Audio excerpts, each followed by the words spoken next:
And I was like, oh my goodness. So you got to think, I've only seen this deer. This is the third time I've ever seen him in person. The second time ever while hunting him in 4 years. And that sidelock muzzleloader, there's something going on with the trigger and the hammer. I had to make sure, like, I had to pull the trigger out to get the hammer to lock. I was all amped up. I had the iron sight on him for a good while. I've got to do something. I'm getting too tore up. So I just leaned out around the side of the tree just a little bit till I got to where I could put it on his chest. And as soon as I got it on his brisket, I pulled it off. And dude, the smoke cleared and he dropped in his track. So Oh my. that's the story of the buck that I named Bobby Fischer, because it seemed like he was just constantly playing the best game of chess you could possibly think of.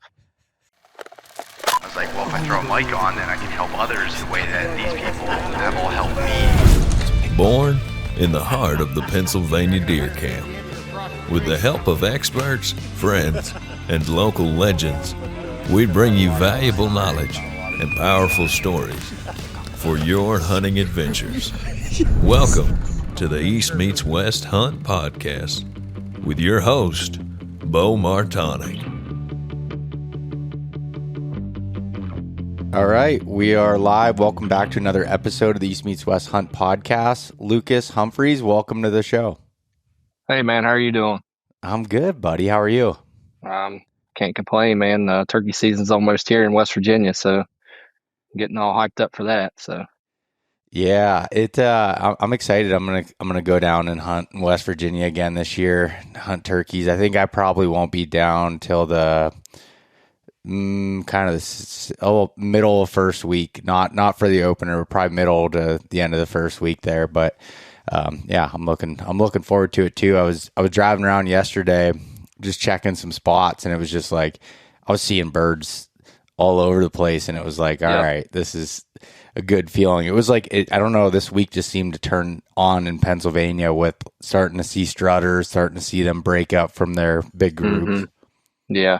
I seen your story or your post there on Instagram, that turkey strutting right beside the road. It's funny how it seems like everybody's seen turkeys yesterday. Today's April the 3rd, and I don't know what was in the air yesterday all over the United States, but man, there was turkeys everywhere.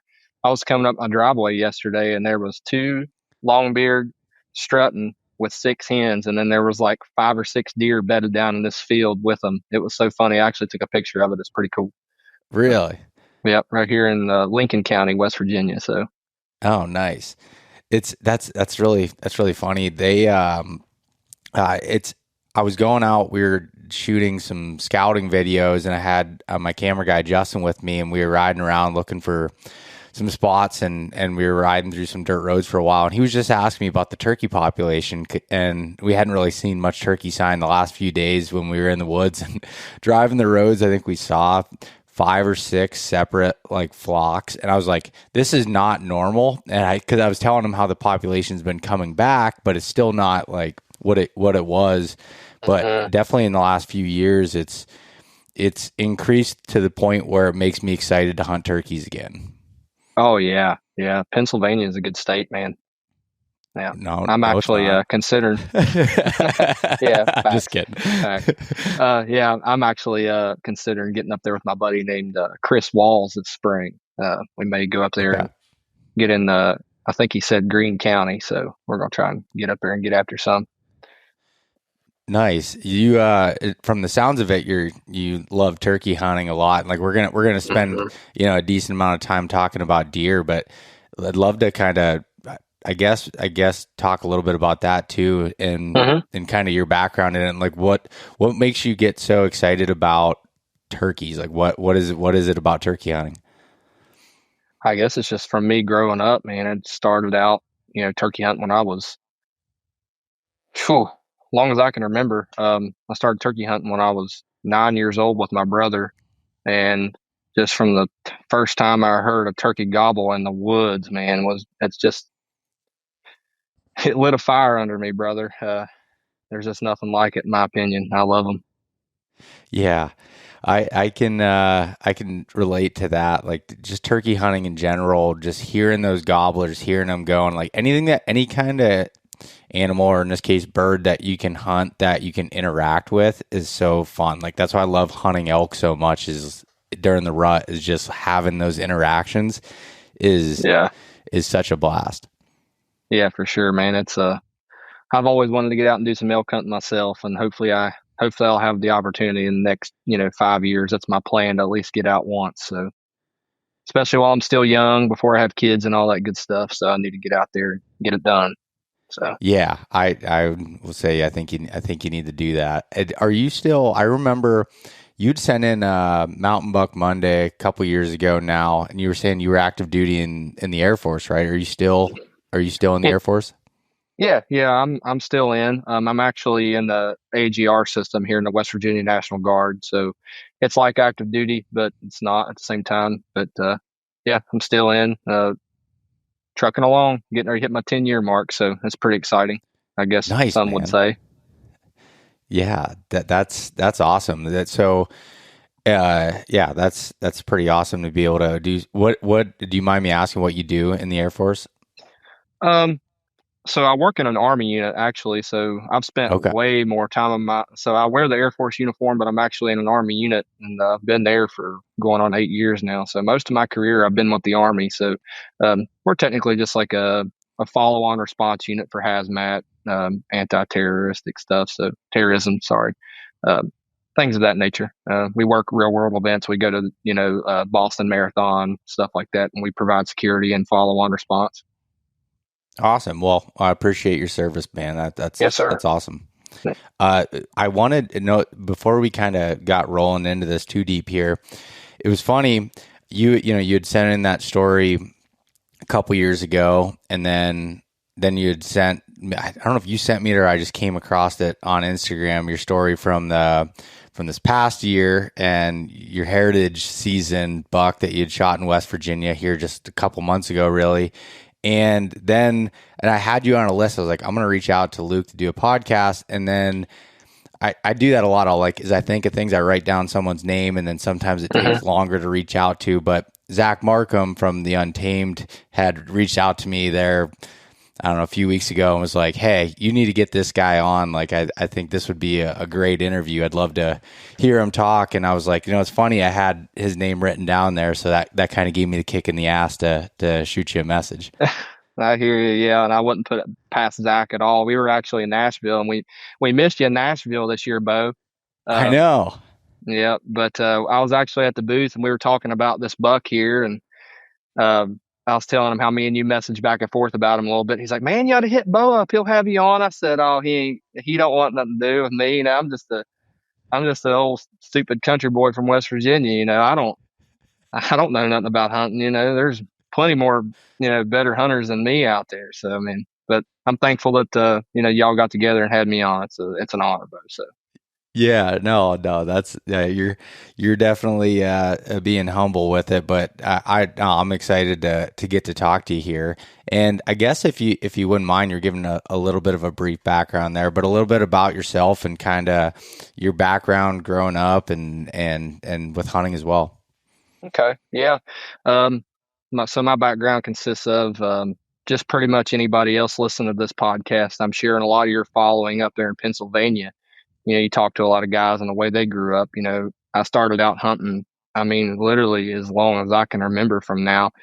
Um, I started squirrel hunting as young as I could be able to shoot a shotgun. So probably 5, 6 years old, I had a 410, and every squirrel in Lincoln County was trembling from me, son. I was after them all the time, but that's all I did was squirrel hunt. But man, I was just so small, I couldn't go deer hunting yet. Back then, you didn't really have ground blinds and crossbows and stuff like that. So I passed the time by going squirrel hunting. My dad would go bow hunting, and I would walk in with him, at 7 years old, and I would squirrel hunt my way in, and we would bow hunt with, while my dad was deer hunting, strictly deer only, no shooting squirrels then.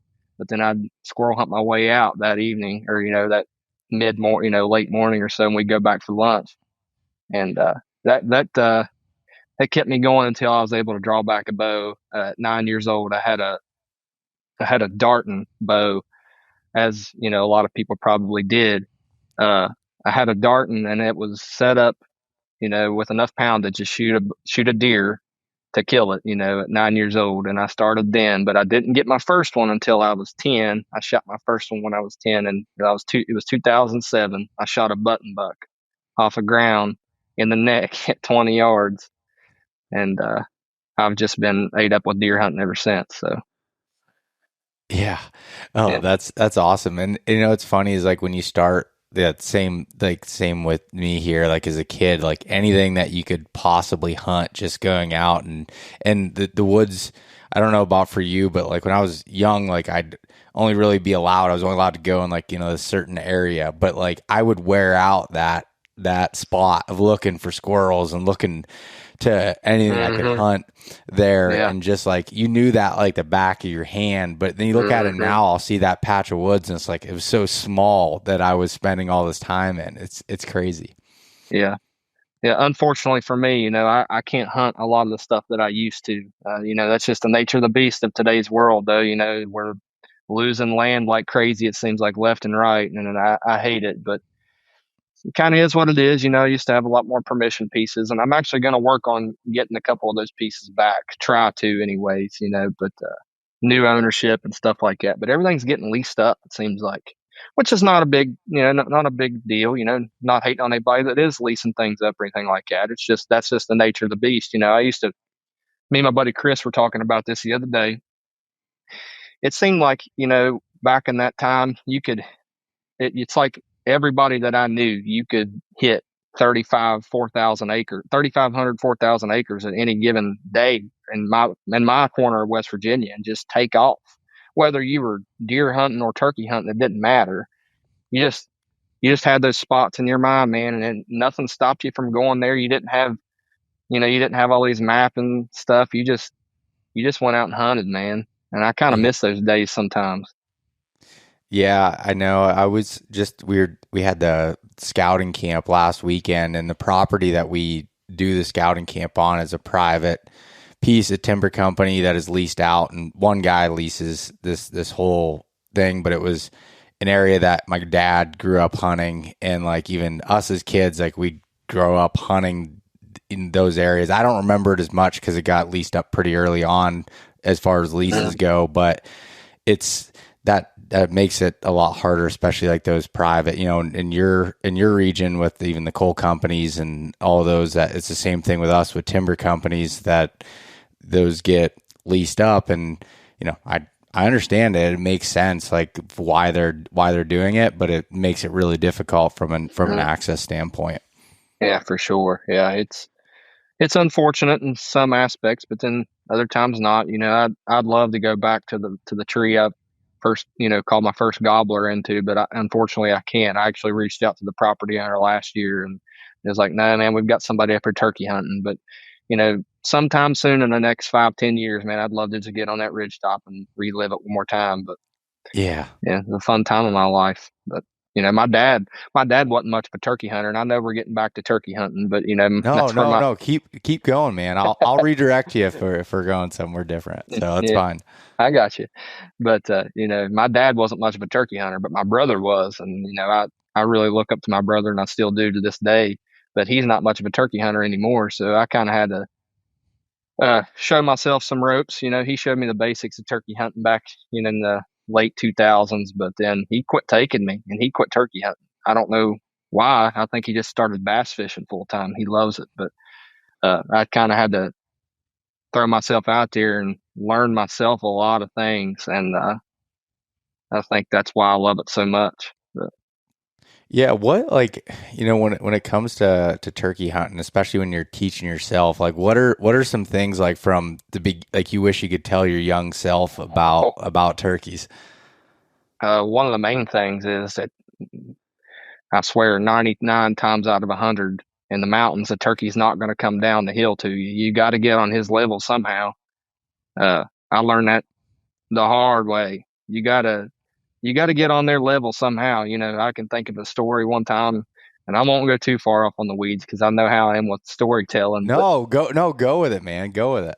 I remember, a turkey I killed. I think I was a sophomore or junior in high school, and I had these 3 turkeys on this.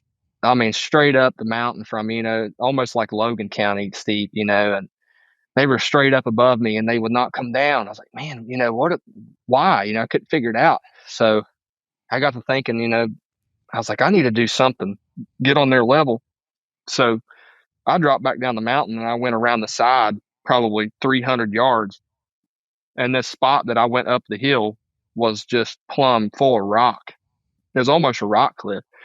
I climbed up that rock cliff and I got on this tiny little bench that all the other, that these turkeys were strutting, and they had a little strut zone out there or something, but I was around the point from them. Once I finally got up on their level there, man, I got up, set up against this pine tree, and I made a couple calls and they just come running, son. And that's whenever it clicked for me.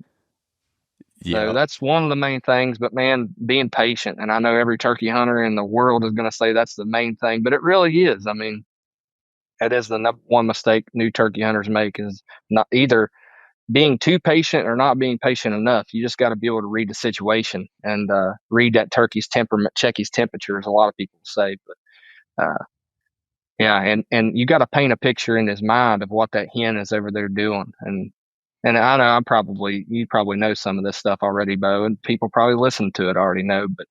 But that's just some of the things, new turkey hunters, new turkey hunter mistakes they make is just not being patient enough or being too patient. You can be too patient sometimes.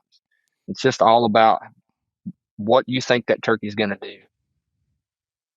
And you say that, as if, that's stuff you hear as far as like from turkey hunters pretty regularly, but at the same time, it's the same mistakes that people make even when they're seasoned. I mean, I know I do it myself, like a lot. It takes me like sometimes relearning those lessons of like, and it's hard to tell sometimes as far as like reading their temperature on like when you should be patient. It's like, is this just a really old stubborn bird? Has he heard a lot of this stuff before? Because I've learned turkey hunting from my grandfather and also my dad, but my grandpa's huge in turkey hunting, like even bigger than he was in deer hunting, and he's in his late 70s now, and he still loves hunting turkeys, and he's a very, very patient hunter, and he always just tells me, he's like, call softer than you think you need to, and just be patient and just sit there and scratching the leaves and just. For sure. And I do not claim I'm not a good turkey hunter by any means, but I love doing it, and it's fun to get out there and learn them. And I mean, I think turkeys too are like, they do have similar, almost like personalities as deer do as far as hunting them. There's so many that are. Some of them, I like the ones that just are ready to die, that want to just come running in. But there's some that are extremely stubborn. Yep, for sure. Yeah. Yeah, and just one more quick little thing. I think a lot of people, too, walk past gobblers. I mean, walk right past them. And I'm guilty of it. I'm sure anybody listening to this podcast probably guilty of it, too. And I don't know everything, but I've picked up on some things the past couple of years, just little things. There's probably a turkey there. He's just not gobbling at you. But he may come to that exact spot that you called in, 1 or 2 hours later, maybe not even an hour later, maybe 30 minutes. He's going to check it out. If you're going to pique his curiosity in the month of April and May for sure, which PA's opener don't start till May, but you're going to pique his interest, and he's going to come look, whether it be, like I said, 30 minutes later, hour, 2, 3 hours later, he's probably going to come check it out. Yep. Now he might come in silent, but that's just the nature of the game. Yeah. Yeah. Those birds are so tough to be able to hunt. And I know, like, from hunting with Zach and Josh and those guys, they'll tell you they're not patient. They want to find the ones that are ready to go. When I say that, I mean, they're patient when they need to be, but they're not going to sit around for a while and wait on a stubborn bird. But like, I guess, it kind of comes down to what experience you're looking to have, also with turkey hunting. And I'm probably on the too patient side a lot of times where, I find a bird or I hear him once or twice and I'll hunt that bird all morning trying to get on him. Sometimes it works out, sometimes it doesn't. Yeah. Well, that's just the nature of it, man. That's what makes it so fun. That's what keeps us coming back, That's exactly right. And I So much really fun. enjoy using the spring too to go into some new areas and deer scout while I'm turkey hunting too. I know you probably do that a good bit, especially up Yep. there in the big mountains. That's a big advantage. I'm still keeping my eyes open for sheds, scrapes, uh, big time molly moochers or morel mushrooms. We call them molly moochers down here in West Virginia, but uh, I've never heard uh, that term. yeah, we call them molly moochers down here. And there's actually there's a group of old timers not too far from me. They call them Merkles. Really? Yeah, I hadn't heard that till I was probably 15 years old. I was out turkey scouting and I ran into a group of old men and they said, "Yeah, we're out here looking for Merkles." And I was like, "What in the world's a Merkel?" And they were like, morel mushroom. And I was like, "Never heard that before." So everybody's got a new name for them. It's pretty funny.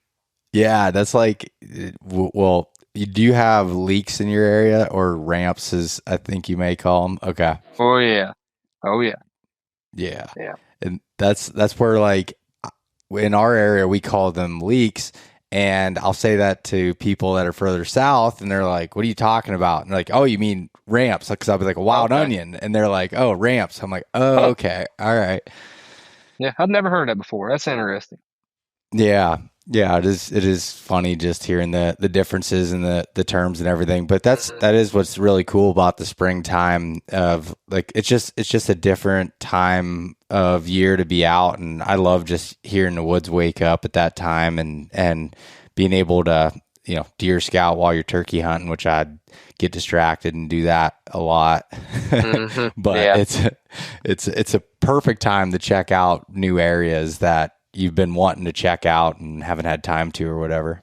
Oh, for sure, for sure. Especially in the big woods, man. If you're in a big wood setting where you can just go and go and go, it's easy to get back in there, 7, 8 miles. Man, this is a place, I've always wanted to deer hunt. And then you just open up your eyes, you're like, oh, okay, there's a big community scrape right over here on the south facing slope. I want to maybe put a camera up here or even take cameras with you. I've took cameras in the back of my vest because I Yep. know I'm going somewhere that I want to be, for deer, and eventually throw a camera up and it'll pay off. So.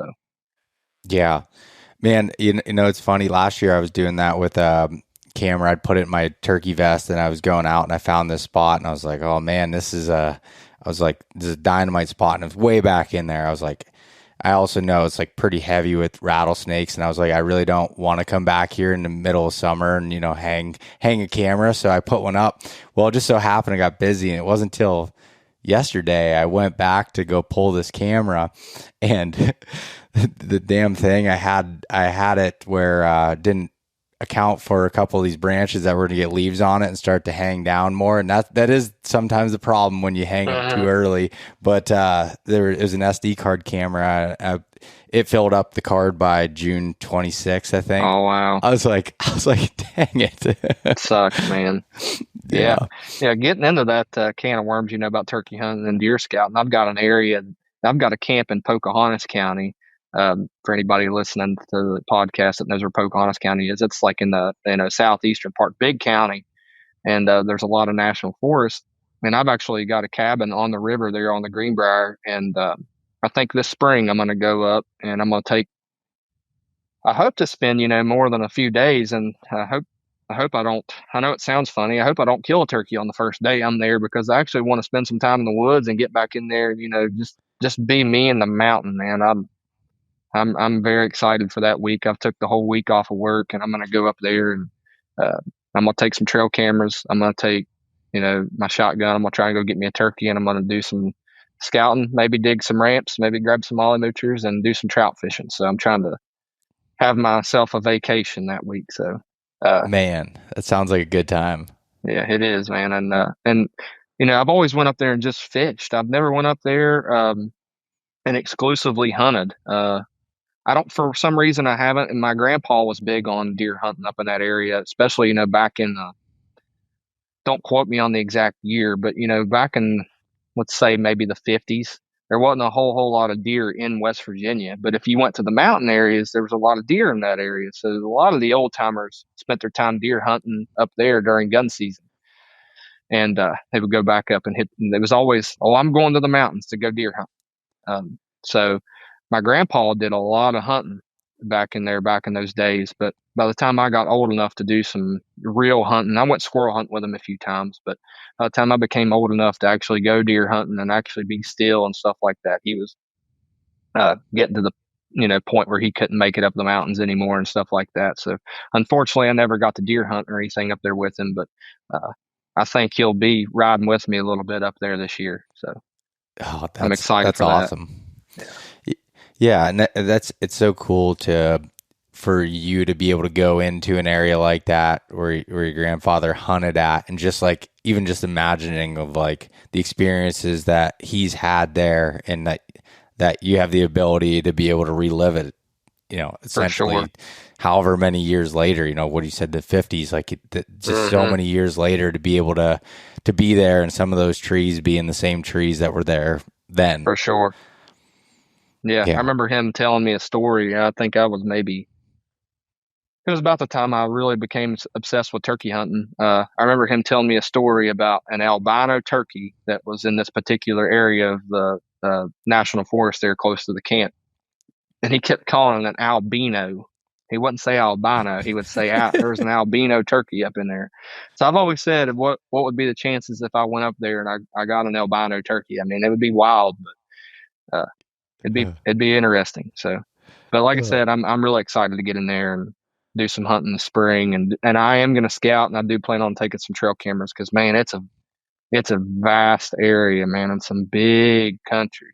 So as you can tell, I'm very excited about it. And taking off work that week, and maybe catch me a few trout too. So, well, West Virginia is a pretty steep state, or just like mountainous state in general throughout the whole state. But I feel like that, the southern and eastern portions especially are just like next level rugged, big, tall mountains. They are, man. Me and my buddy was having this conversation the other day. West Virginia is very diverse with its, I don't know if I really want to say ecosystem, but more so just the way the mountains lay. If you stay on the west side of the state, it's kind of like Ohio and kind of like Kentucky. But then the further east and south you go, well, really the east and the south are different. I'm sure you probably know that. Yeah. Logan and Mingo County is just straight up and down. Whereas if you go into the eastern part of the state where I'm talking about, where my cabin is, it's big mountains, but they kind of roll a little bit more, kind of like PA, I guess. So. Yep. Yeah, definitely more like Pennsylvania, but like at least my time that I've spent like that part of West Virginia and the eastern parts there, it's just like, well, it's the same thing as kind of Virginia, just with the the border splitting it there, but just like big mountains, and it has more rolling benches and more terrain features versus just literally just straight up and straight down places. It's wild, man. It is wild. I mean, people can talk about how steep Logan and just that area down there is until you actually see it and you're actually like grinding it out to get up in those hills. I don't think people actually understand. My wife's from Mingo County, so I bow hunt down there in Mingo County a good bit, and I don't know how they do. I don't know how they do it, man. It's a different world. There's nowhere else in the country like it. No, I would agree with that. It's you earn your deer there. That's for dang sure.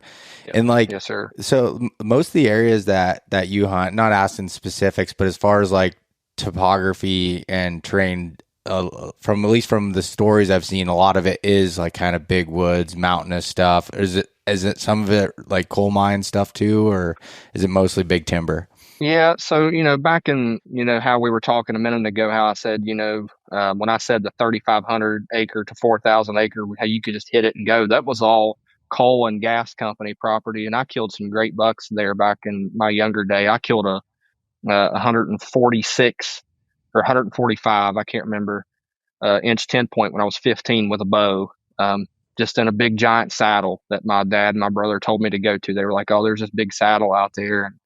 And, but, to not get off in the weeds too much, that's kind of what I grew up hunting it's big woods, but you have a lot of diversity. You would get into an area that's been select cut or clear cut, and then this side was timbered or had been timbered, and then this side had been coal company land. And then you go back this way toward the river or something, they haven't done anything with it. So you might have 1,000 acres of woods that's been untouched. Just big woods. Like you might have some old tram roads in there, but there's a lot of diversity, and that's why it was such a good place to hunt, man. You have the strips over here, then you have clear cut over here, then you have big woods back this way. It's just so fun hunting, man. And it still is. You can obviously get into some good places like that still yet here in this state, but man, I do miss those days. It was so fun. It's what shaped me to be the bow hunter and the turkey hunter that I am too. Yeah. Yeah. Anytime you can find places with like that habitat diversity like that, man, it's just, they got everything that they need, whether it's cover, whether it's food, browse, mast, all of the above. Mm-hmm. Yeah. Yeah. I miss just going and setting up against a tree with my dad, I tell you what we used to do, our tree stands, either A, we'd build them out of wood, or two, our tree stand would be, I'm sure you've seen this in the woods, an old dead tree or an old log fell into another tree and you have that fork. Mm-hmm. That was one of my favorite things to do, man, is just walk up that log and sit in that fork. I just miss hunting like that, man. It was just so fun. And that, like I said, like just a minute ago, it shaped me into the bow hunter that I am today. And I think back into those situations all the time, how, man, that tree fell in that exact spot. And that's a good place to hunt. There's a big bench, eventually shoot a deer out of it. Yeah. My dad taught me that years ago. My dad was, I'm not going to sit here and tell you my dad was a good bow hunter. He smoked in the woods. So every time I got away from my dad's when I actually killed deer, but if my brother listens to this, he's probably sitting here going, yep. Because I don't think my brother ever shot a deer with my dad because, man, he, not against anybody that smokes cigarettes, but good Lord, man, he would sit there and smoke 2 packs before noon. And he'd wonder why he never shot a big buck. He shot a couple decent deer, but nothing over 120, 130 inches. That's funny. Yeah. But like, the old stand thing, like the wooden stands and everything, is funny. The last couple weeks being out in the woods a lot, scouting, and even some new areas and areas I've been in, I've been finding some of those old stands, and I look at it, and like the one I found the other day was just this platform. It was only like 5 feet off the ground on this corner. It's still, it's a great spot today to be able to hunt. And I was looking at it, I was like, it looks, somewhat safe. I was like, actually, I might be able to get on that and maybe put a couple sticks on top of it, get a little bit higher up in the tree. But I was like, that'd be kind of cool. There was a spot in like 2017, 2018 that I hunted. I didn't shoot a deer out of that tree, but I'd passed on a couple of them where there was old planks like nailed to the side of the tree that were going up, and then there was an old just platform in the crotch of the tree, and I'd use that. I'd climb up that, and then I'd set my platform because I didn't trust the one that was there. But sure. It was pretty cool, and we were talking about it at the scouting camp because there was this one spot where in the bottom of this big thermal hub there was just giant scrape there at this old gas well pad, and there was you could see an old wooden stand that rotted away in the tree. It's like when you see those people, for someone to put a wooden stand there, either build it right there on the spot, carry in the lumber, do that, or however, it had to be a pretty dang good spot. That is the truth, buddy. You're speaking right out of the West Virginia deer hunting handbook, man. And you get into so many good spots, and then you get there and there's actually a built stand there. Just who knows when it was built, and it winds up being a hammer of a spot, buddy. And that happens all the time. I'm gonna actually pan my camera up just a little bit. Yeah. This buck right here above me, this is the one that I had you do the Mountain Buck Monday. I think you did it there back in May sometime. Yeah. But there was a built stand right there where I shot that deer, and that was a decision I made on the whim that morning. I won't go too far off in the weeds on that. No, I have that list. I want to hear that story. I have that written down as something I wanted to talk to you about. Yeah. So go into it. Okay. Yeah. So that summer, me and my buddy Caleb, we actually got together and we're like, man, this is an area we've always wanted to go into and just scout and see how it is, because I'd actually seen a really good buck down there a couple summers before that, and I was always like, man, why don't I hunt here? Finally, me and my buddy Caleb just got together and took some stuff in there. I think it was maybe the week before bow season or something that year. We went in there and we threw cameras up, and just we didn't come back until I went to Missouri. I shot a 135-inch 10-point on Missouri Public on November 5th that year. I come back and I was hunting with my buddy Josh out there, so we were out there for a good while. And I come back on the 11th, and man, it was a downpour. And I was like, you know what? I'm gonna take this opportunity. We didn't have any. We did have one cell camera up there, but this was back whenever the cell cams were first coming up. This is like 2020, and I was like, I'm gonna take this rainy day to go, check these cameras, because they've been soaking since, late September. And sure enough, man, there was just shooter after shooter after shooter on camera. I was like, oh yeah, game on. So the next morning, I call Caleb. I'm like, dude, there is so many freaking deer on this ridge. It's unbelievable. I sent him to him. He got all fired up. He actually came up from Mingo County. He'd been bow hunting down Mingo, and and we got on the ridge that morning together, and I set up in this giant low gap, and he went on out, and I didn't have a saddle at the time, and I had a lone wolf climber, not the good 13-pound one either. It was like one of the 24, 25-pound climbers, and then Yeah. climbed that all the way to the top. But anyways, I got up there that morning, and I set up in that first saddle. And he went on out. Well, long story short, he ends up shooting a bear, giant bear. This dude's like 3 miles, maybe a little. From the truck, it's probably close to 3 miles. Yeah. To some sitting there like, oh, some flatlander might think, oh, that's not that far. But trust me, dude, it was so far. He shot that bear. He 10-ringed it. He smoked it. But long story short, at 11 o'clock, I texted him, was like, I'm on my way. He was like, no, don't worry about it. He's like, I see him. He's down. I'm going to sit here and hunt the rest of my morning out. You do the same. I was like, all right, I'll get down around 11. So by the time that I climbed down out of my tree, stashed my climber in a log jam, that way we'd come back the next morning, I covered up with leaves and stuff. I went out and helped him, and I texted him at 11:21. I said, I'm on my way. He said, okay. So we go on out and get the bear out of the woods. Took us all freaking day.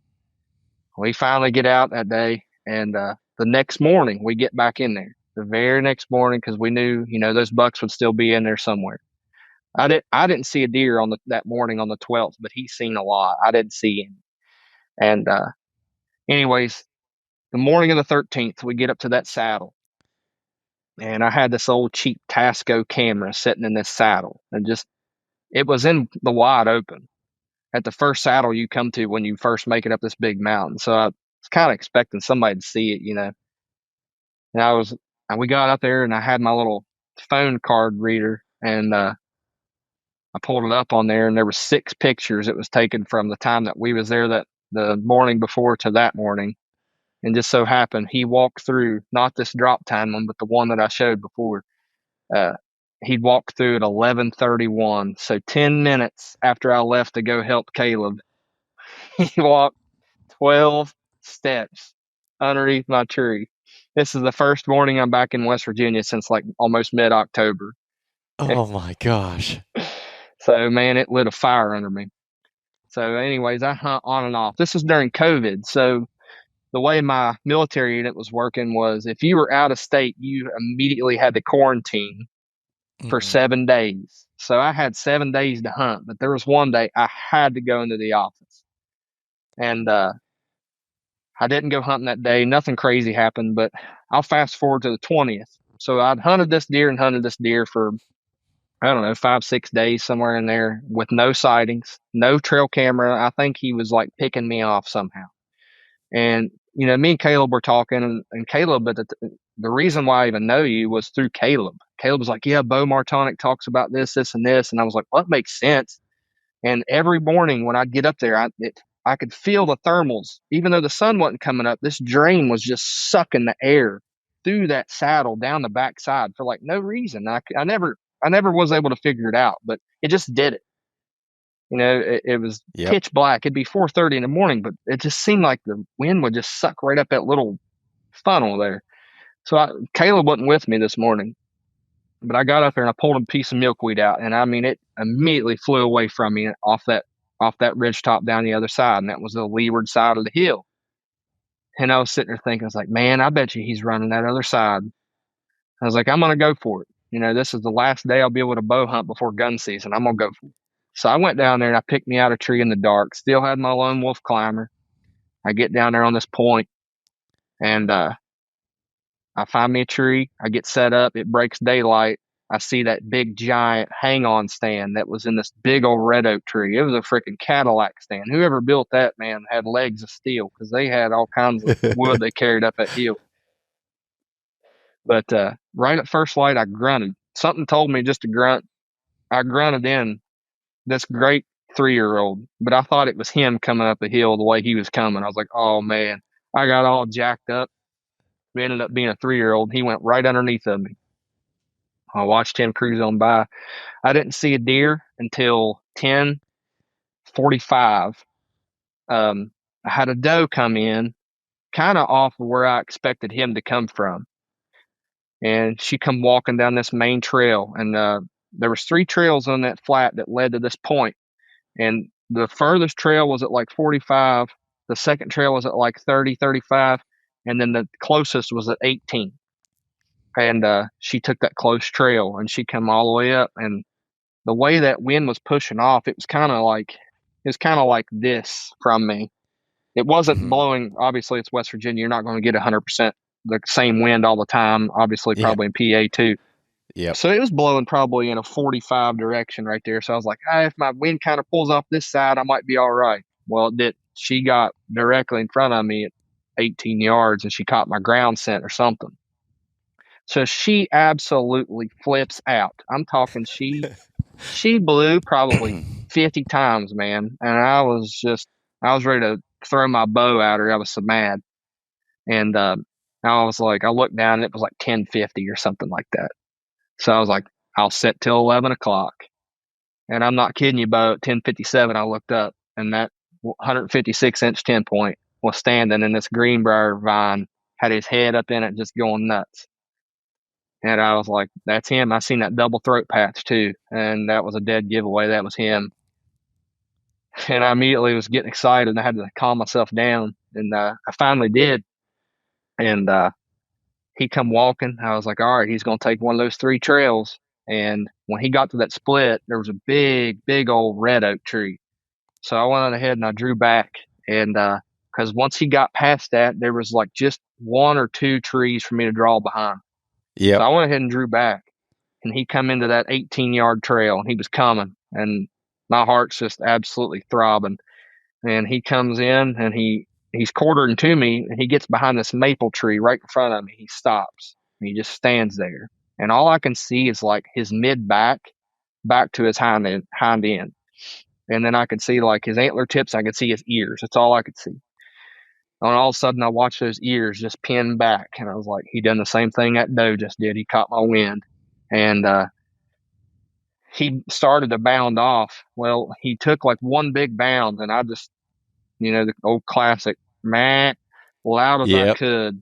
And by the grace of God, to this day, Beau, I'll never know why he stopped where he did, but he stopped in the absolutely best lane that I had on that point. And he stopped there, barely quartering away from me. I just buried the pin, touched it off, and you couldn't have made a more perfect shot. Double lunged him. Blood was just going everywhere. He went straight over a mountainside and then nothing. So I knew I just killed the biggest buck of my life. I was going nuts.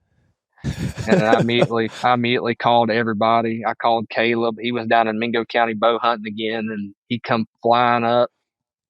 It was an awesome day, man. My brother and all my best friends got to come and help me get that deer out. It was a day I'll never forget. It was November the 20th, 2020.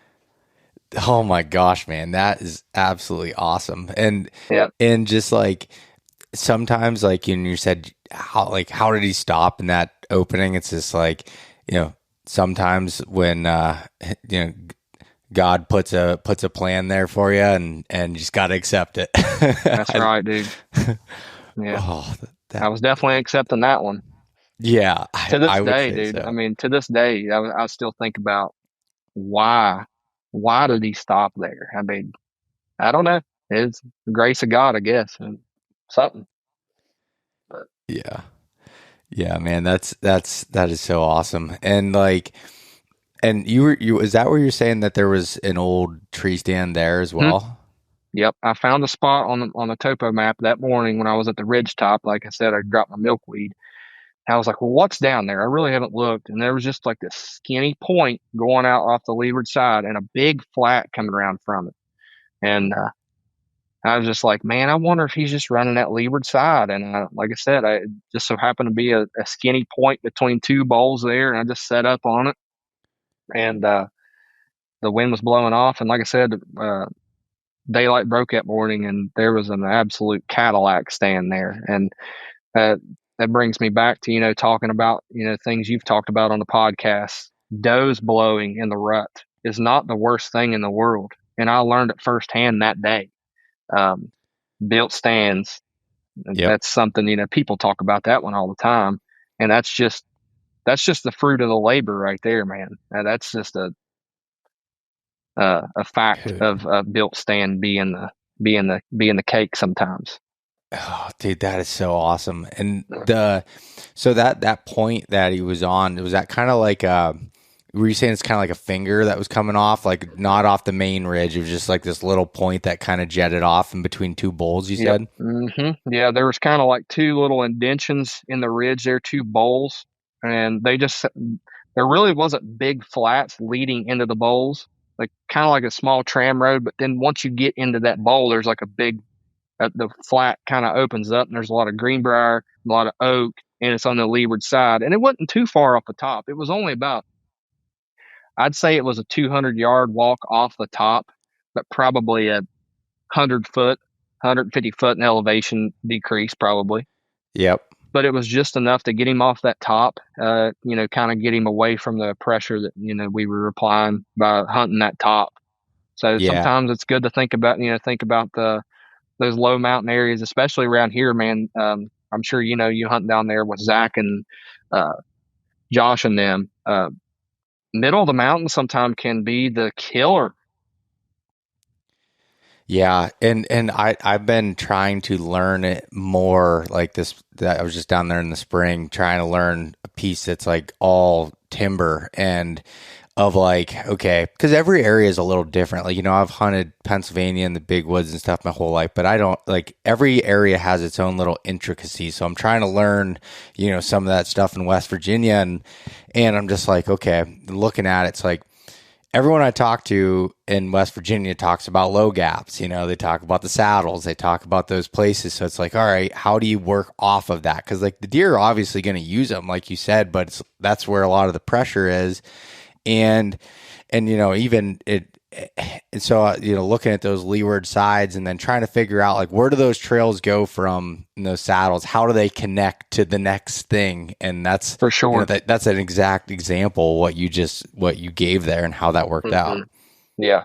And a lot of times, Beau, those good looking saddles on topo probably has a 4-wheeler road right in the middle of it too. Yeah. So you find something good on the map, even though you're on public land, you're probably going to get there. There's probably a well road or somebody riding a 4-wheeler in there at some point. So that makes it tough too. But that's with about any state. I see it in Ohio a good bit too. Yeah, we have that in PA too. It was the same thing. We were back hiking. I was telling you that camera that was sitting there forever, and it's the long ways back in there. And when Justin was with me walking, he's like, "Is there any pressure back here?" He's like, "I can't see there being any pressure." I said, "Just wait."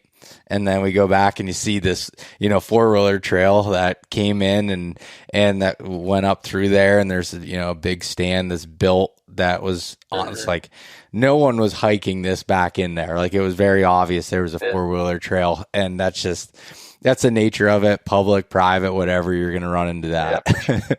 Yeah, that's wild. West Virginia is notorious for that, man. It's the nature of the beast, so you got to roll with the punches. So yeah. Man, there's some good hunters in West Virginia too. I'm sure you've had David Miller on. Yep.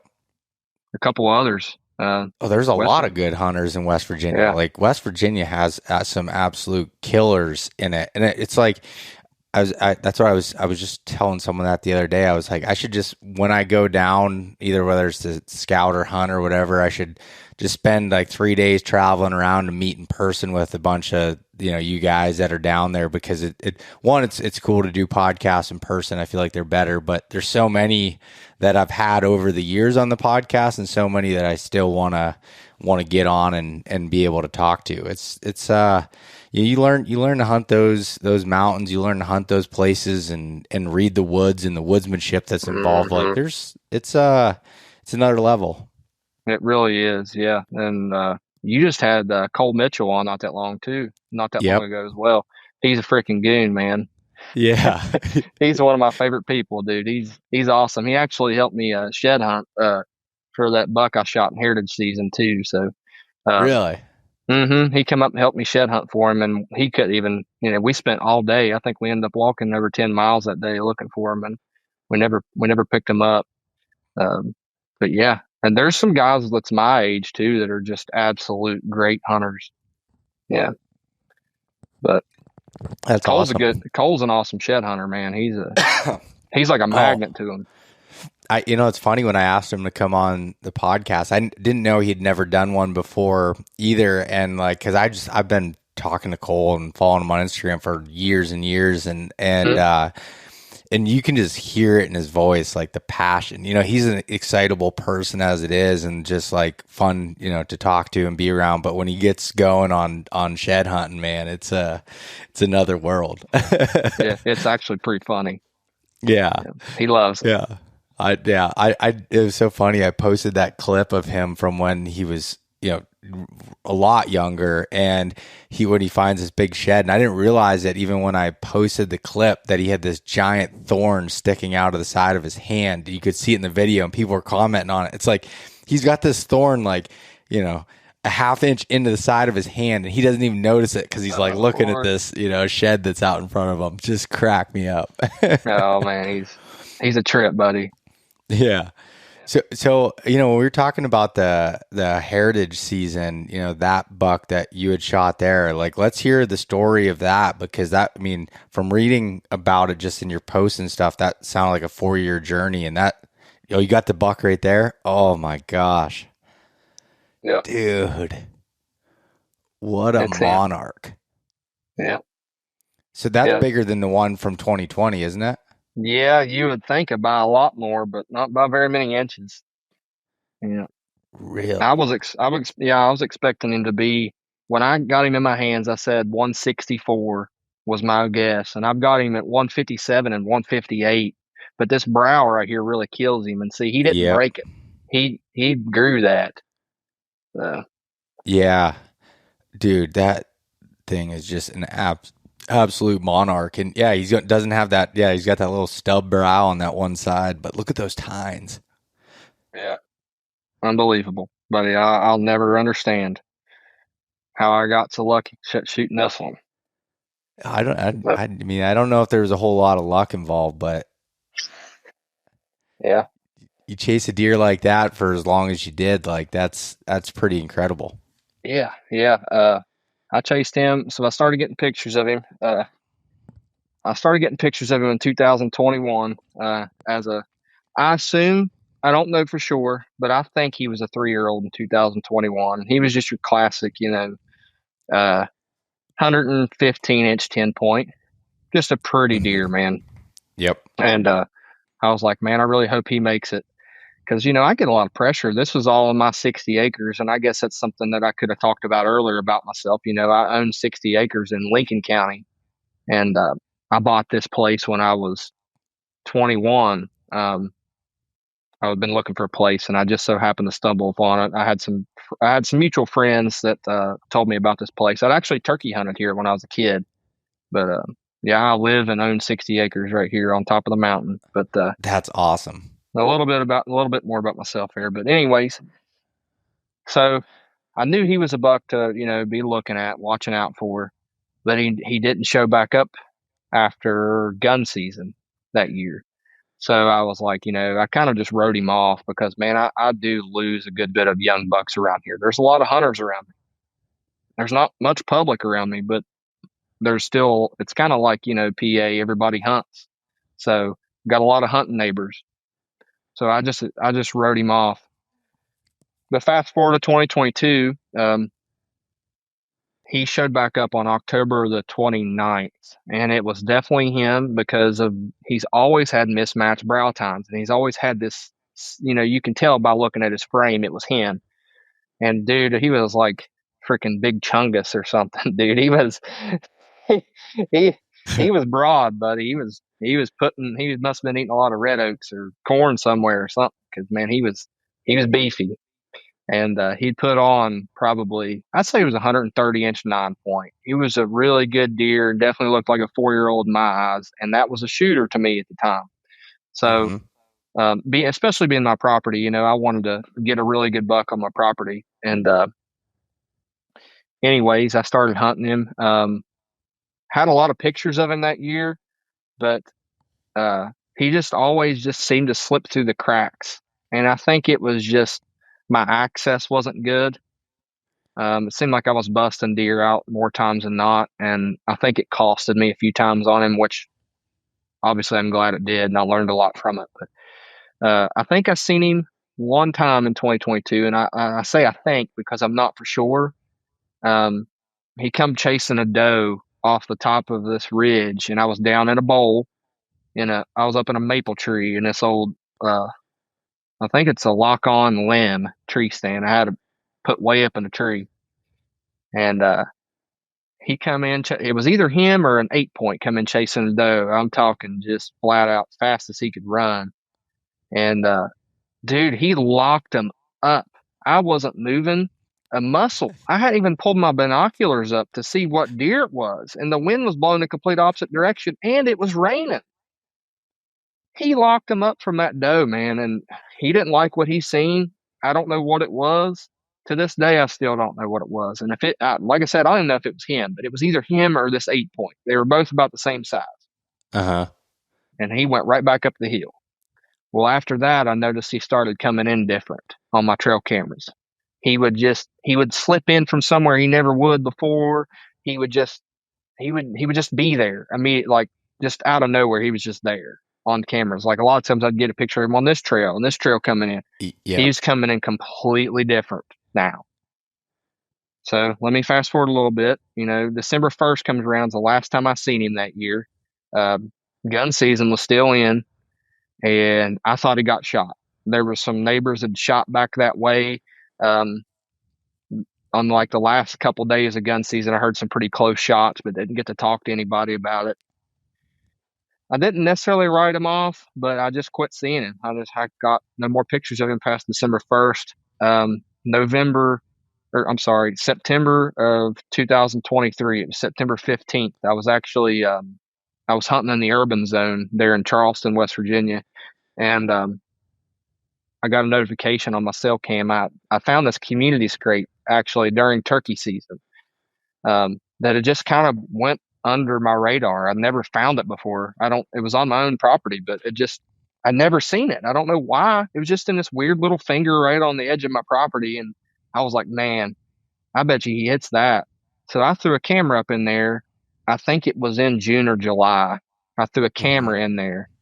And September 15th, man, he shows up that morning at like 8 o'clock in the morning. He's almost as big as he is right now. And I was like, oh, man, there he is. He made it. And it's him again from the mismatched brow tines.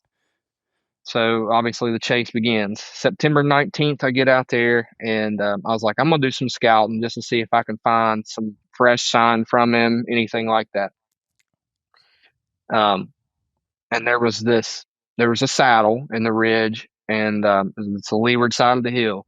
And man, there were some acorns just dropping like crazy on that back side. Like way more than anywhere else. Just like it was raining white oak acorns. It's like dropping literally every half second. So I was like, there's probably some deer on that backside right now. So I army crawled up to the top of this ridge, just real easy. And as soon as I crest the ridge, Beau, there was a doe at like probably 8 yards, just staring me in my eye. And she flips out and takes off running. I was like, well, there goes that. And in the midst of all this commotion, there's a couple deer running off this way. All of a sudden, I look over. There he is. He stands up out of his bed, dude. Yes, stands up out of his bed, Oh, takes off running, and I just see freaking antlers, dude. I was like, oh, that was him. So I start connecting the dots, and I got in there first day of bow season. 2023 was kind of a, I don't really know how to explain it. It's because in 2022, it seemed like I was on his hind end. 2023, it was like I had him and then I didn't. Because like all throughout October, it seemed like I was right on his tail or he was right on mine. But dude, it's like as soon as that rut hit, he rutted completely different than what he did the year before. See, in 2022, it's like I had to run him off to go hunt. 2023, either he was just right under my nose and I didn't know it, or I just wasn't getting pictures of him, or he was completely in a different area. I don't know. I never had a picture of him from November 3rd until November 30th that year. okay. And I really banked on hunting him in November. To this day, I don't know what he did. I burned up a lot of vacation and a lot of time hunting him, and he just wasn't there. But it's almost sort of like hunting a ghost. It was kind of fun, but at the same time, it was that same aspect of watching trail cameras. And here you are, you're like, is he even still around? And And that's like, and that's, I don't mean to interrupt you, but that's so tough too, where you have 60 acres. It's not like you can go look further to keep like trying to figure out where, like, he's got to be in your spot there. That's For where sure. that small property game is For super sure. difficult.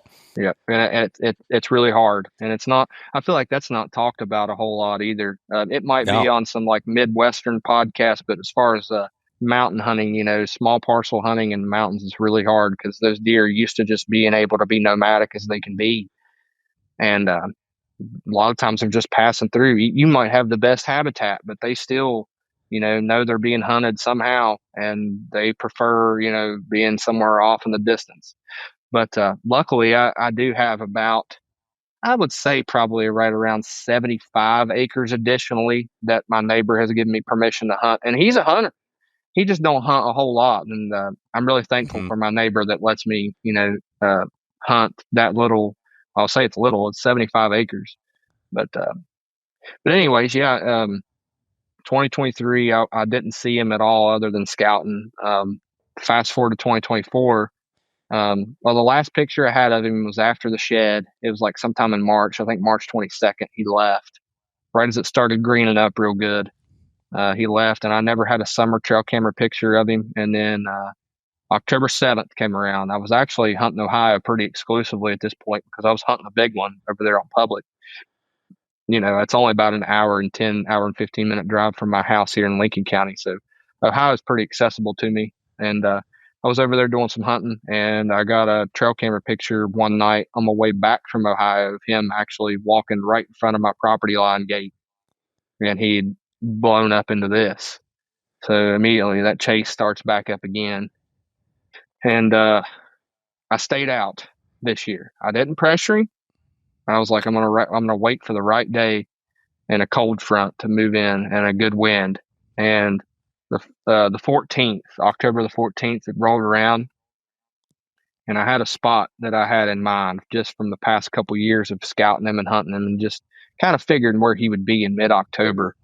I don't know if it had anything to do with acorns or if it had something to do with does, or it's just like an area he passes through to get from bedding to check does or what have you. There's scrapes all along it.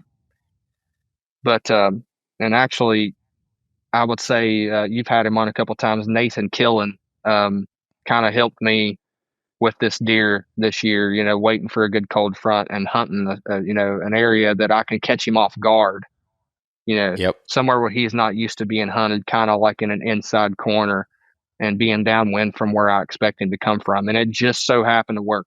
I don't know if it's a skill thing or luck, but it worked. So right at last light, man, he come in, and there's like this little opening in this bowl right here where the sun comes through.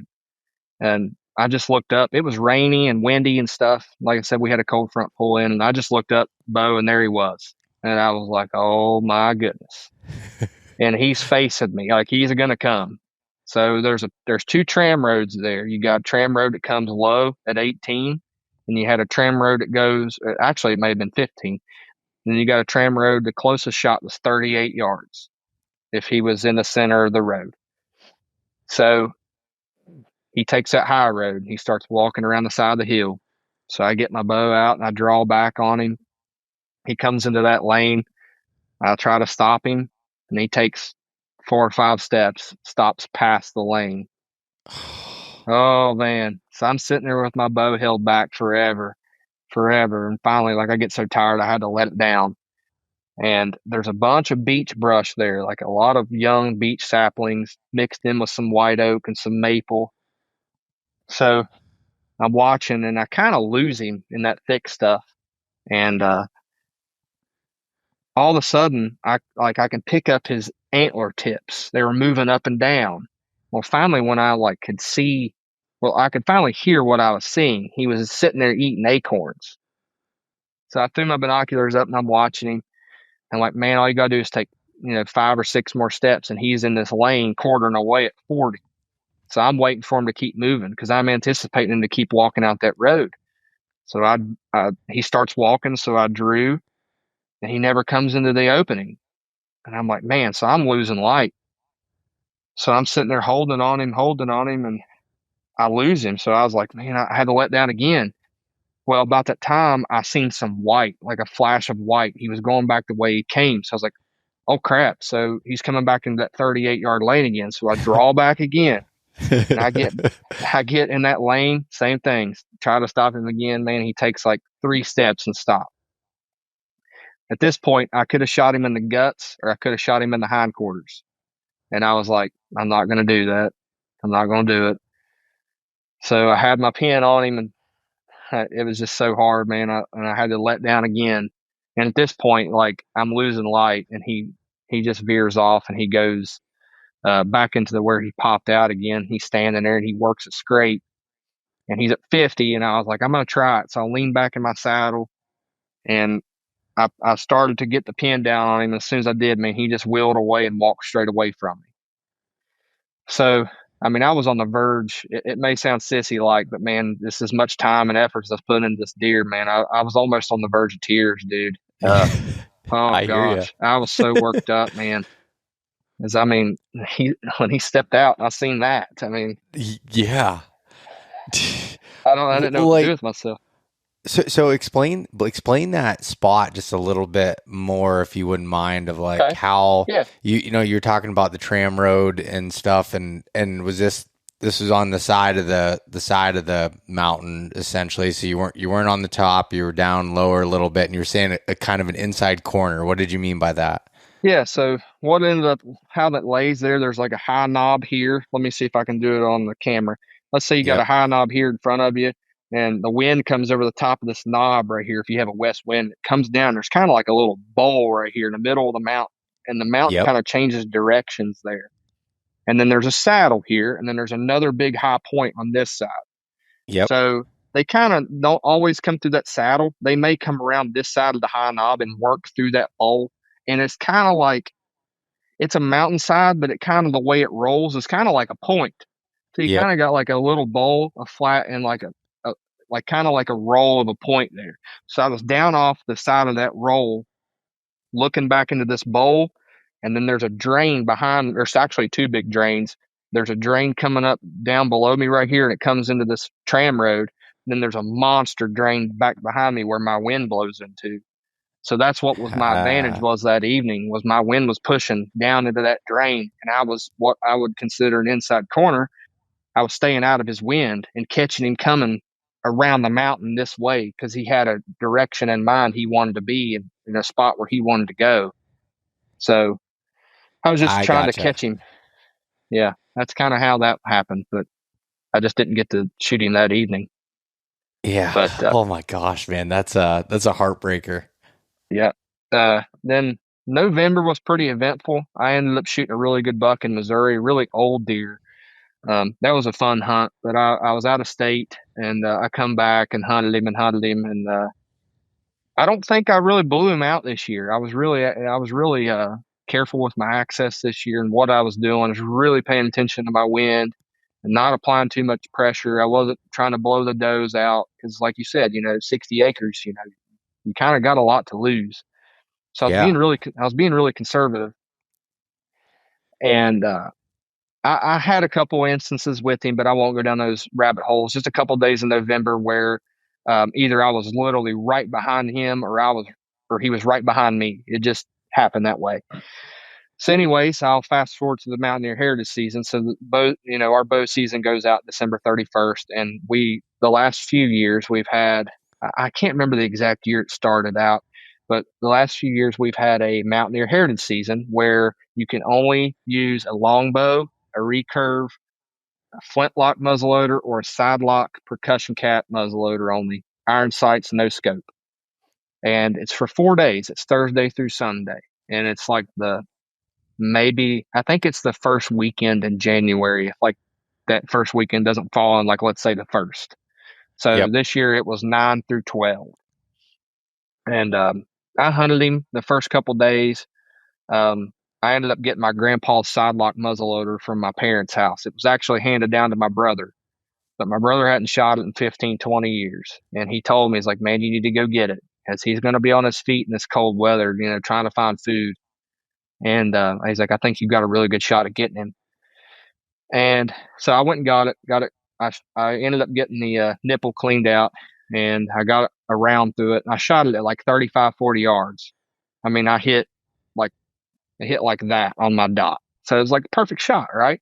Yeah. My brother's like, dude, you have got to get that thing clean though. I haven't cleaned it in 15 years. I don't want you to get out there, you try to make a shot on this 165-inch deer and something be wrong with the muzzleloader. He's like, I think you really ought to clean it.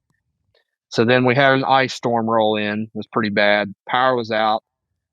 Finally got it cleaned, and it was the first day. It was the first morning of the Mountaineer Heritage season. I actually took it out here in the yard, and I went to shoot it. Beau, I didn't even hit the cardboard, and this cardboard is as big as my door. Like, it's huge. I didn't even hit it at like 50 yards. I was like, what in the world? Shot it again, missed it again. I was like, what? So I scooted into 35 or 40. I ended up hitting 12 inches left and 12 inches low. No idea. Zero clue.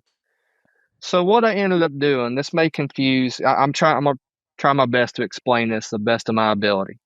I don't know if you remember, but see, this muzzleloader is a sidelock percussion cap, and it shoots those buffalo bullets. At least that's what a lot of people call them. I don't know what other verbiage people use for them, but regardless, they're like the little Thompson Center White Mountain carbine bullets is what my brother told me to buy. So that's what I got. And a lot of people call them buffalo bullets, but my brother told me to use a speed loader.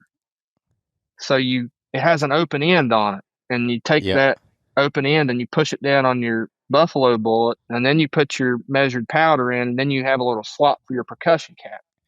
Well, I stopped using that speed loader, and the only thing I can think is with that speed loader, I was rubbing too much of that grease off of the bullet and wasn't giving it enough spin coming out of the barrel.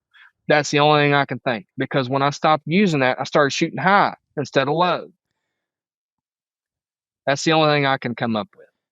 And they're so finicky. Like when I wouldn't even, I know very little about, I've never hunted with a side lock, but just hunting with a flintlock is just like, they're so finicky to get those things to shoot good. Yeah, for sure. And the people who do use those pretty much exclusively, I think you've mentioned Leatherwood Outdoors. Is that who they're called? Man, that was an awesome podcast. That kind of inspired me to use that gun as well. So, oh, nice! Big shout out to those guys. That was a pretty cool podcast. But anyway, I started shooting high with it at 50 yards. I think I was shooting maybe 6, 7 inches high, not left or right. Pretty much the same shot I had before I cleaned it. I was like, that's good enough for me. So I went out and hunted. I seen a lot of deer. Man, those deer were moving in that cold weather. but I didn't see him. And that was the last day of the Mountaineer Heritage season. I skipped that morning, and I was going to go out in the evening, and it was Sunday. And it's actually a funny story. I've got two little hound mixes. They're crazy. Two little hound mix puppies, pretty much. And man, sometimes when you open that door, they just take off. And that morning that I killed this deer, they took off on me, and I actually had to track them through the snow to find them. And I was yelling for them all over my 60 acres and everything else. And I ended up finding them almost an hour later. They chased some turkeys. Oh my Yeah, gosh. yeah. So they had everything boogered up that morning. But and my brother actually had to talk me into going hunting that evening when I killed this deer. Um, I was like, I'm done. I was pretty much throwing in the towel yet again here, and he was like, "Man, I really think you need to go." I was like, "All right, I'll try it one more time. Why not?" So I was like, "Yeah, but this time I'm gonna try to track him in the snow." I was like, I seen a lot of deer tracks when I was running those hounds down that morning, so I was like, I'm gonna try to track him down.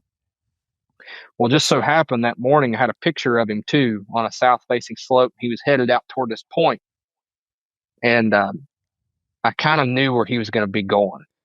So the cell camera kind of helped me out in this scenario. So he just so happened to walk past that community scrape, and he didn't hit it. He just walked through there. He was kind of in the back of the frame, and he was moving his way in. But I tracked him off out past this community scrape, and it led me to a bed.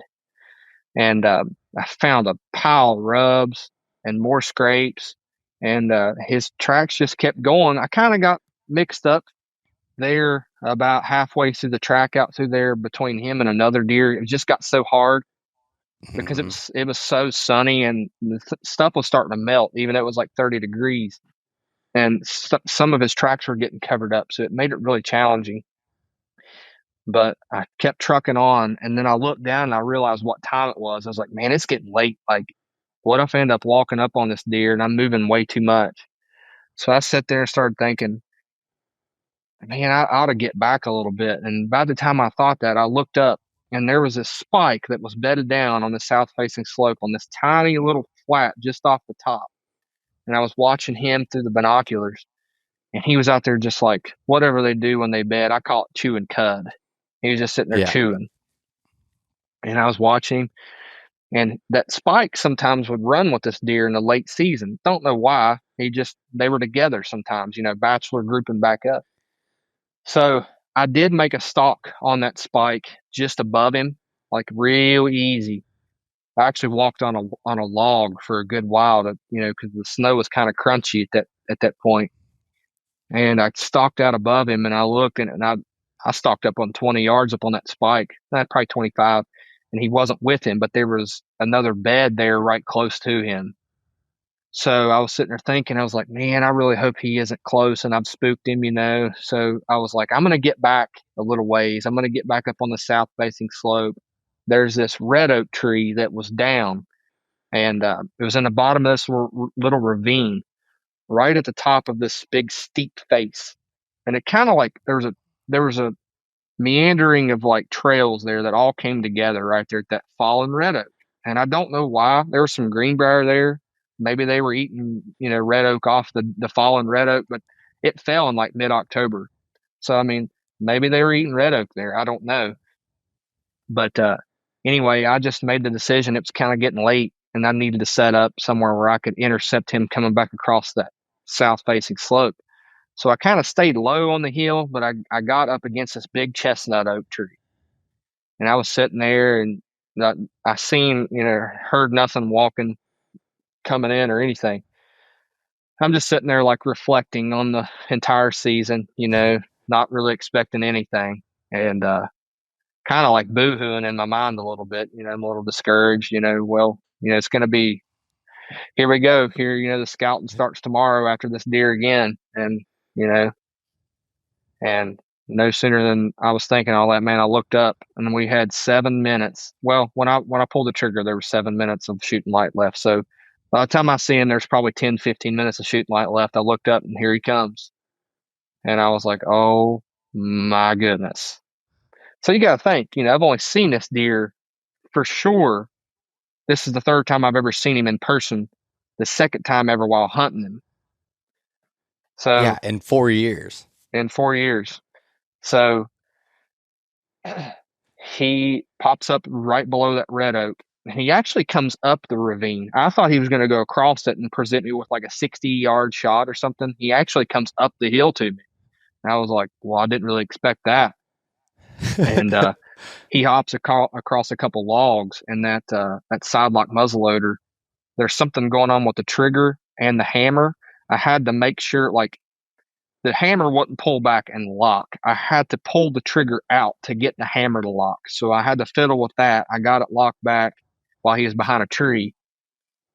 And then he come up and he jumped across a couple logs, and man, he was coming right to me. And I was going to stop him, but like I was watching his body language, and I could tell like he was going to stop somewhere in this opening within 30 to 20 yards. Yep. So, and I'm on the ground, brother. Like, it's been a long time since I've killed a good buck on the ground. So I was all amped up, and I got ready for the shot, and he stopped behind this other chestnut oak tree, and he was kind of like turned around looking behind himself, and there actually was a couple of does on the bottom side of this ravine. And I looked out the corner of my eye, and they were looking right at me. I was like, oh man, please don't blow out. So I'm sitting here watching him, and all I can see is like he's quartering to me. So all I can see is like from his probably mid body back. And then I can see like some of his antler. He's like looking back behind himself, and it's getting late. And I had the iron sight on him for a good while. And I was like, I've got to do something. I'm getting too tore up. So I just leaned out around the side of the tree just a little bit till I got to where I could put it on his chest. And as soon as I got it on his brisket, I pulled it off. And dude, the smoke cleared, and he dropped in his tracks. And I mean, I immediately started going absolutely bananas. Oh, so Oh my gosh! So I still get, he came from below you. yeah. Oh my gosh! Look at that thing, dude. Yep. Yeah. And so how far was it when you pulled the trigger? You said. I think I went out and stepped it out there not that long ago. I went shed hunting. I think it was 23 yards. Oh my, 23. Yeah. Oh, I still get tore up just thinking about it. Oh my, yeah. So do you have any idea did he come from? Trying to paint this picture in my head. Did he come from that area where that spike was? Yes. What I think he did was, Beau, I think what happened was he was out in there on that point, but when he made his way back around the hill, I think he came up toward that red oak. Like I was talking about earlier, there was just a conglomeration of trails there. I didn't really set myself up to be able to shoot that at 20 yards. I just kind of wanted to be within a sort of range between different stuff, like a tram road up here, the main flat here, this red oak down here. It just kind of happened that way. Mm-hmm. So, yeah. Oh, I think what he did awesome. was he went low and then he came up. I think he just staged down there low, down on that steep side for a while, and maybe just kind of made his way diagonally up. That's the only thing I can think. So that's the story of the buck that I named Bobby Fischer, because it seemed like he was just constantly playing the best game of chess you could possibly think of. I love that. Yeah. Oh, dude, he's got an almost 14-inch G2 with a 3.5-inch flyer off of it. When you show it that way, like up against the camera like that, to see, like, I mean, that time's so long, it's got all these just waves and curves in it, and just the character, and like those big claws at the end. Mm-hmm. Beautiful deer. Yeah. Yeah. I still can't believe it, Beau, and I appreciate you letting me tell the story for sure. Yeah, I love that. Like I said, when I read the story there, I was like, one, that is just absolutely awesome, but just to be able to hear it from you and see that rack and like how much time you put into that deer is just like, that's just absolutely next level. Yeah. And I was trying to think, I felt like I had another question that had to do with that deer. You had put something in your story about just like how much you had grown as a hunter from chasing that deer. And I think that I'm gonna ask you this question, but I think that when you there's a lot of times that, like, I'll chase a specific deer, but usually I'm like, I'm hunting an age class of deer more than a specific deer. But when you do like put the time into hunting one deer like that, you learn so much. And there's a lot of times, I mean, more often than not, you're coming home without pulling the trigger. It's just, that's the nature of it. Doesn't matter how good you think you are or how good you actually are. It's still hard. Yep. And the best bow hunters in the world will tell you the same thing. The guy I look up to, David Miller, he'll tell you the exact same thing. He hunts specific deer all the time, and it's rigorous on your mind. You're constantly wondering where he's at, what he's doing. It can get pretty make you pretty distraught there after a while hunting the same buck.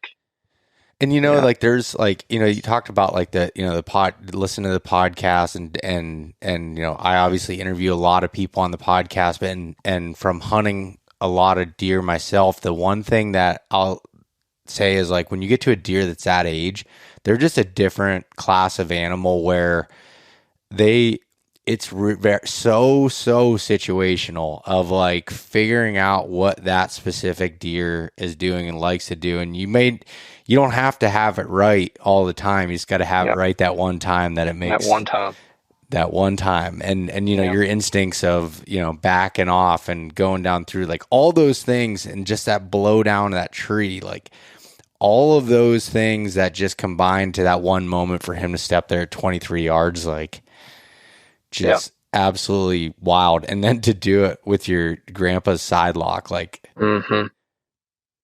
it's wild, buddy. I still can't wrap my head around it. And I'm in turkey mode, and I still think about it every day. But to go back, what you were talking about is growing as a bow hunter, but even a deer hunter.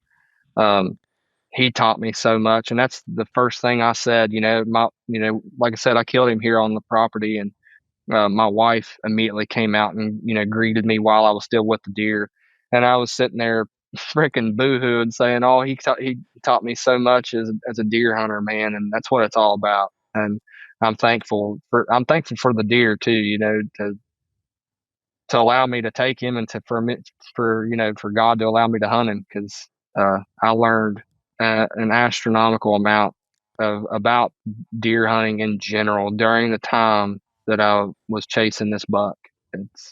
It's honestly wild how far I've came in the past couple years. And I mean, I think he's a 6.5-year-old buck, and they'll drive you crazy. It doesn't matter how big they are. It's all about that age, man. They're totally. It's almost like they're not even a whitetail. Yeah, and they exactly. And it's just like, when you spend all that time learning them, you said something, I think it was maybe between he was 3 and 4 or 4 and 5, somewhere in there, where he just did something completely different. And it's like, it's just like he hit that age class of, like, I don't know. I'm not even trying to pretend to know why, but it's just, they do different things. They do. And it's you hear about it all the time, but until you experience it firsthand and see it like happening before your eyes, it's a different experience for sure. And I've killed some good bucks. I've shot a couple 150s and a few 140s. Especially when I was younger, I shot back to back 140s when I was in high school. But man, once you get in those 6.5+ year-old deer, it's just a different ball game, dude. Yeah. It's wild. It truly is.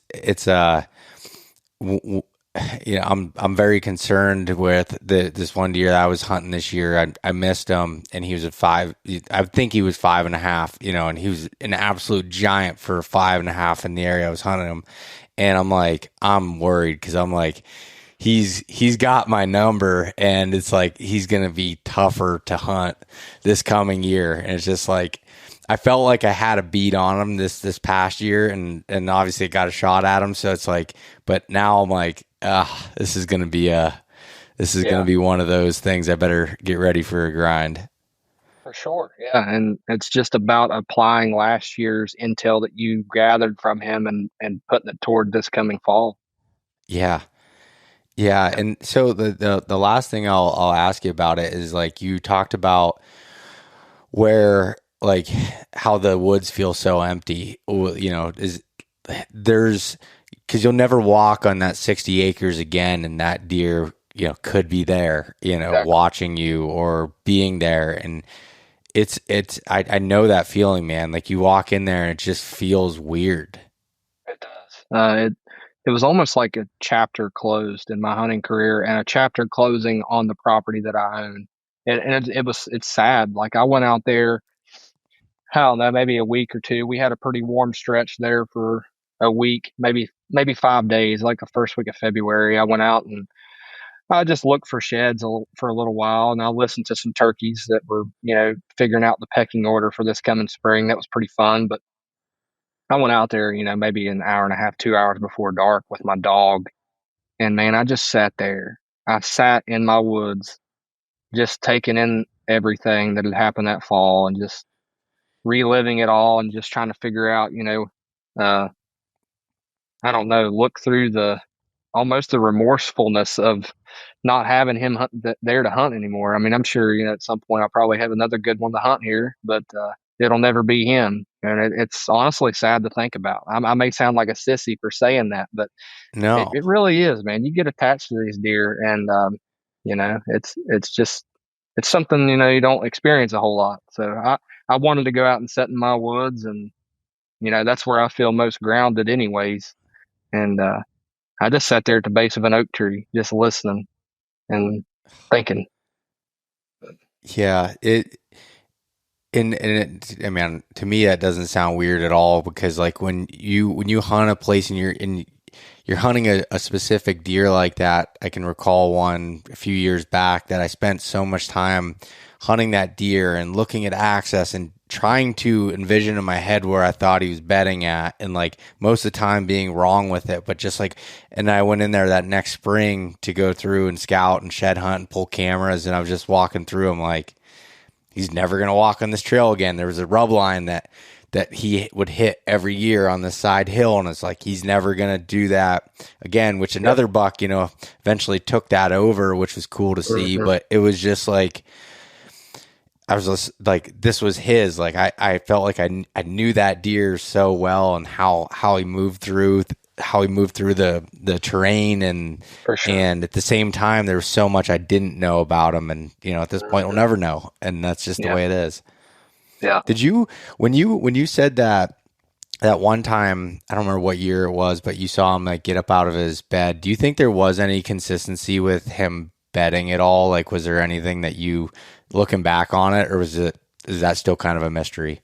So there was a monster bed there that he was laying in, and I guess just eating acorns, because what had happened was there was, like I said, there was so many white oak trees right there just dropping constantly. It's like it was raining there. And people say that about white oak trees all the time, but like, you'd have a whole flat of white oak over here and you'd hear one drop, one every 10 seconds. This was quite literally raining white oak acorns. It was like somebody was up in the top of a tree with a 5-gallon bucket just dumping them out. It was crazy. I'd never seen anything like it in my life. So I think that he was there. I put a cell camera on that flat, not very far. Well, I put it like toward his bed. I didn't put it directly over it. Obviously, I'm not going to do that. But I kind of got back probably 25, 30 yards or so and put a cell camera there. And he was there, but only for about a week and a half, Beau. He never came back to it. Really? Yeah, never came back to it.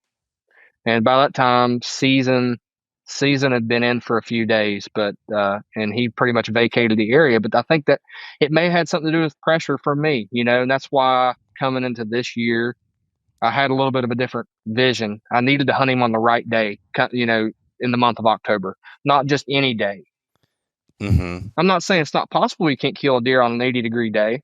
I think we all know that you can shoot one on an 80-degree day, but I think I wanted to maximize my chances because I'm on 60 acres. They're so easy to mess that up. Yep. I just think that that 2023 was the year. I just think that was in there too much, and I was on his hind end way too much, and that's what drove him out of the area. But I also do think where it was raining white oak there, I think that supply of food just kind of dried up quick. I know there was a lot of Mm-hmm. white oak there, but man, it was just like, it was like bam, bam, bam, bam. And then they dropped everything, and there were deer there for 2 weeks. But, every time I went back in there after that, the deer were not there. The sign was there, like old sign, older. I won't say like super old because it was only a week, but like there'd be week old deer poop, week old track, week old scrape, you know. So I just think they had like a pocket here, maybe a pocket, over here, and a pocket there, and he was kind of moving between them. But I just didn't catch up to him that year. There was when I was down in West Virginia last year on this one place that I'd found, it was so more white oaks than red oaks, which is like, to me, I don't see that as much in a lot of the places I am in Pennsylvania, but I was like, all right, looks like a pretty good spot, and it's like the head of this drain, probably 100 foot down below the top. I'd put a camera there, and I didn't end up getting back there till middle of November, but when I went and checked that camera, it was like really like in the middle of October through almost the end of October. It was just like, bucks on it, does on it, everything was on that camera. And then it just completely dried up. And there was a little bit during the rut. And then I went back in February and pulled that camera, and it was like, there was like 20 pictures from that time in November all the way through then. And I just think, the food source had dried up. It went from being this hot spot. And if you just read that sign of, seeing the scrapes and how they were opened up and everything, it looked like a pretty good spot, but it was just the food had changed and they weren't there anymore. And then I had a camera on a point that was, I don't know, not half mile away, probably quarter mile, something like that, but a couple points around, and the same bucks that were in that other spot were there, late November into early December. And it was like, okay, there was more chestnut oaks and stuff on that ridge. And it's just like, you learn so much and it takes time to learn these areas to see how that all works. But Absolutely. Yeah. And it takes, how you said, it takes time.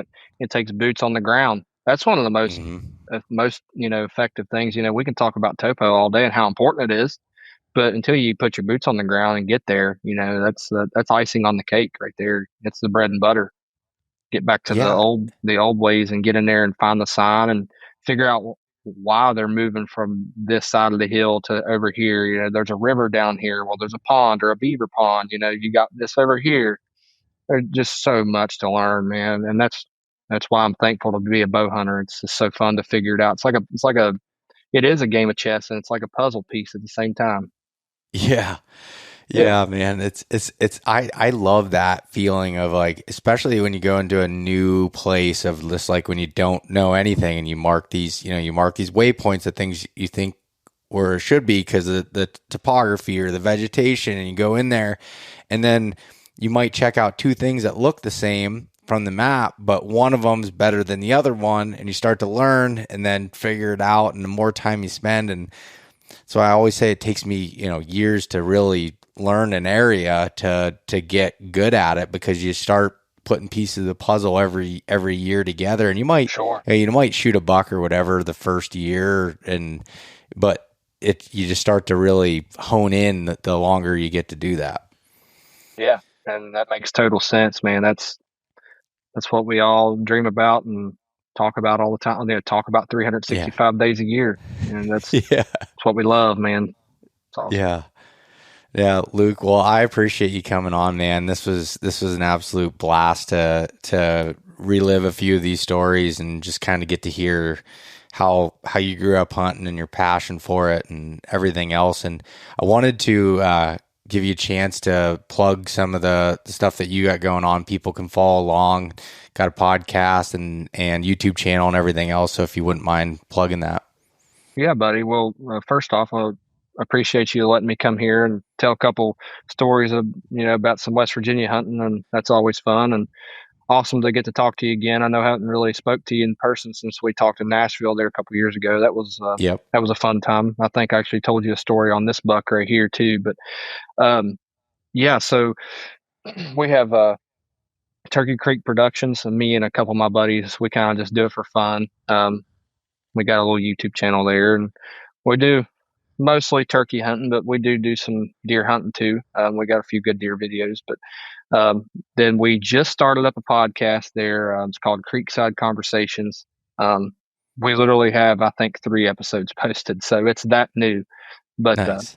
yeah, we're excited to get that ball rolling. It might slow down a little bit with turkey season, because we do have some guys, and myself included, going to be traveling around, take some vacation. But we're going to try to get a few more episodes pumped out here before our turkey season, and probably even during. But it might just slow down just for a minute, and then it'll pick back up closer, to the end of the season. But yeah. Nice. And also want to say thanks to Zach for calling you and putting me on the spot and getting me on the podcast, man. That's awesome. I love Zach. I hope we get to share the spring woods together this year. Me and Zach, Josh, and Jay all talked about turkey hunting, and I'm going to try to make it happen this year. So Yeah, man. Nice. And hey, maybe I'll get to run into you a little bit there too when I come down. So I'll get a hold of you for sure. Yeah, man. Awesome. Well, thanks, Luke. I appreciate that. Hey, real quick, has anybody ever told you that you look like that dude off from Sherdley's, off the Facebook thing, that comedy thing?